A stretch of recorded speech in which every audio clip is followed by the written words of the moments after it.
ચોંકાવનારી ઘટના સામે આવી છે, જે અસામાજિક તત્વોનો આતંક વધી ગયો છે। ગઈ રાત્રે એક ઈંડાની લારી ચલાવનાર વ્યક્તિ અને તેમના કારીગરને એક શખ્સે ઢોરમાર માર્યો હતો।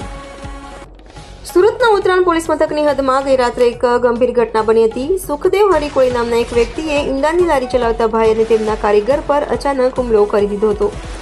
પ્રાપ્ત માહિતી અનુસાર ઈંડાની લારી રાત્રે બંધ કરી દેવામાં આવી હતી। તેમ છતાં સુખદેવે ત્યાં બેસીને દારૂ પીવાની માંગણી કરી હતી। જ્યારે લારીના માલિકે અને કારીગરે તેને ના પાડી ત્યારે સુખદેવ ઉશ્કેરાઈ ગયો હતો અને તેમને ગંભીર રીતે માર માર્યો હતો। આ ઘટના બાદ ઇજાગ્રસ્ત લારી ચાલક અને કારીગરને તાત્કાલિક સારવાર માટે હોસ્પિટલ ખસેડવામાં આવ્યા હતા। આ સમગ્ર મામલે ઉત્તરાયણ પોલીસ મથકમાં ફરિયાદ નોંધવામાં આવી છે।